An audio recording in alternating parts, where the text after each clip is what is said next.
శారదాదేవి అని రామకృష్ణ పరమహంస భార్య. అప్పటికింకా ఆవిడ ఆయన దగ్గరికి వెళ్ళలేదు. ఆవిడ పుట్టినింట్లో ఉండగా రామకృష్ణ పరమహంసకి పిచ్చెక్కిందని చెప్పుకున్నారు. భర్తకి పిచ్చెక్కింది, ఒంటి మీద బట్ట కూడా లేకుండా గంతులేస్తున్నట్ట. ఈ వెర్రిది మా ఆయన కాపరానికి ఎడతాననుకుంటోంది.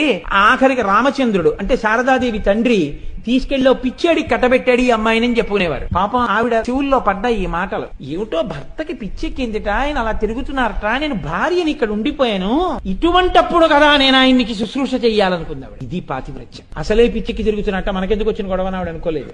ఎప్పుడెప్పుడు వెళ్లి శుశ్రూష చేస్తానా అనుకుంది. ఇది తండ్రిని అడగడానికి సిగ్గుపడింది. నాన్నగారండి ఆయనకు ఒంట్లో బాగోలేదట, నేను ఆయన దగ్గరికి నన్ను తీసుకెళ్ళండి అని అడిగితే ఏమనుకుంటాడో తండ్రి. ఇప్పటి వరకు ఆవిడ కాపరానికి వెళ్ళలేదు. కాపరానికి వెళ్ళని తల్లి ఇలా అడిగితే ఏమనుకుంటారో అని మదనబడుతోంది కానీ అడగలేదు. అటువంటి శారదాదేవి ఆఖరికి అక్కడ ఉన్నటువంటి ఇరుగు పొరుగు అమ్మలక్కల కలకత్తా పెడుతుంటే గంగానది స్నానానికి ఈవిడ అన్యాపదేశంగా తండ్రిని అడిగింది, వాళ్ళు గంగా స్నానానికి ఎడతారట నాన్న, నేను వెళ్ళనా అని. కూతురు హృదయాన్ని అందిపుచ్చుకున్నాడు తండ్రి. అమ్మా నేను వస్తాను అన్నాడు. కాపరానికి తీసుకెళ్లాలి కాబట్టి వెళుతున్నారు. ఆ రోజుల్లో పల్లకీలో తీసుకెళ్లేవారు ఆడపిల్లని. అకస్మాత్తుగా ఆవిడికి మార్గ మధ్యంలో జ్వరం వచ్చేసి, ఎంత జ్వరం వచ్చిందంటే ఆవిడికి సంధిలోకి వెళ్ళిపోయారు. ఆవిడికి అసలు ఒంటి మీద తెలివి లేదు. ఉన్నవాడు తండ్రి పక్కన. ఆయన ఏమీ చేయలేక పక్కన ఓ చిన్న ఆచ్ఛాదన మంటపం వేసి అందులో పడుకోబెట్టారు. మిగిలిన వాళ్ళు బయలుదేరిపోయారు. ఆవిడ జ్వరంతో పడిపోయింది. ఇంతలో ఒక రోజు ఆవిడికి గజ్జెల చప్పుళ్లు వినపడ్డాయి. ఏమిటి గజ్జెల చప్పుళ్ళు అని ఆవిడ కళ్ళు తెరిచి చూశారు. కళ్ళు తెరిచి చూసేటప్పటికి నల్లగా ఉన్నటువంటి ఒక స్త్రీ వస్తోంది దగ్గరికి.